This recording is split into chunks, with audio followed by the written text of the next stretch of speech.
10 years ago, the United Nations thought that they could free the world from the harmful influence of drugs. By 2008, they aimed to have wiped out or significantly reduced drug use, as well as the illegal growing of coca, cannabis and opium worldwide. Now we face the question, have we really done it? What has the war against drugs in fact achieved? At $320 billion, the turnover from trade in illicit drugs by far outstrips the oil and gas market. It is estimated that 208 million people use illicit drugs each year. Among them, 13.2 million are injecting drug users. The number of people in prison for drug-related offences continues to rise steadily, all at a huge cost to the individual, their family and society. The United States is the largest incarcerator of drug users. Few prisons, if any, are drug-free. HIV levels among inmates are much higher than among the total population. Although prisoners might have access to drugs, it's unlikely they'll always have access to clean needles. Drug users with HIV are often refused antiretroviral treatment on account of their drug use and are pushed out to the margins of society. They experience fear, shame, loneliness, and isolation. Over the last 10 years, the amount of opium produced worldwide has doubled. In Afghanistan, as many as 193,000 hectares are covered in poppy fields, despite aggressive crop eradication campaigns. In 2007, 92% of the world's opium was grown here. In Latin America, the coca plant is widely grown. Easy to pick and transport, many peasant farmers rely on this crop to make their living. The coca leaf is not only the raw ingredient of cocaine, but also holds great cultural significance. Military-like attempts to destroy coca crops have resulted in poverty, violence and harm to the environment. Back on the street, cocaine is a fraction of the price it used to be, and is no longer the drug of the elite. As the drug barons continue to rake in the cash, it's the peasant farmer and the drug user who bear the brunt of law enforcement measures.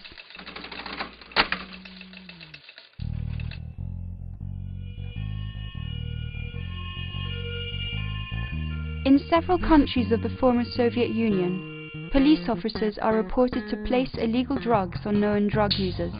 By doing this, they are able to inflate statistics of arrests made each month. Sometimes, officers will sell on or use the confiscated drugs themselves. Methadone has been used for over 30 years to successfully treat drug addiction worldwide, but in Russia it remains illegal. As drug users have little access to effective treatment, levels of HIV among drug users are alarmingly high. In China and Vietnam, thousands of drug users are sent to mandatory treatment centers every year, where they are forced to work or spend their days in cramped cells. These centers do not offer any treatment which meets international standards. Instead, people are punished for their drug use inside what resembles a labor camp.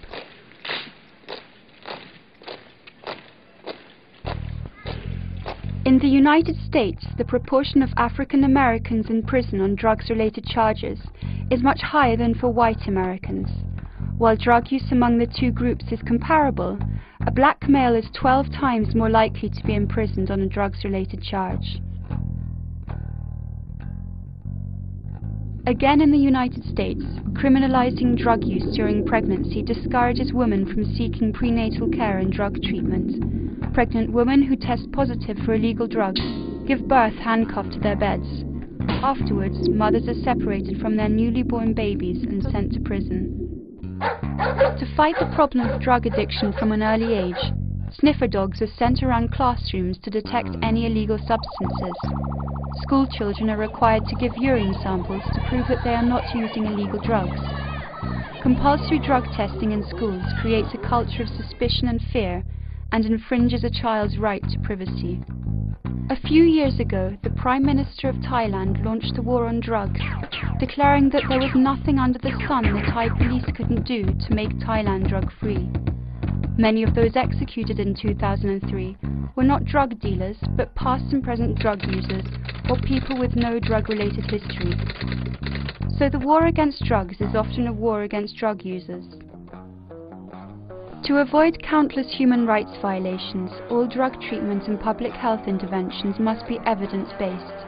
As a society, we need to speak honestly about drug use and find realistic solutions for drug users and farmers who grow illicit crops. Law enforcement must draw a clear distinction between drug users and drug dealers. Overdose prevention, needle exchange and substitution treatments such as methadone should be widely available.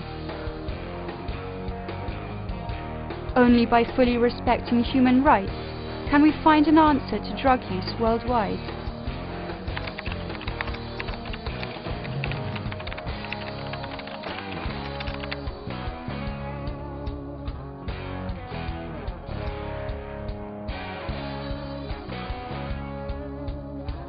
To change the situation, we all must engage. Do you know your national drug policy? Do you agree with it?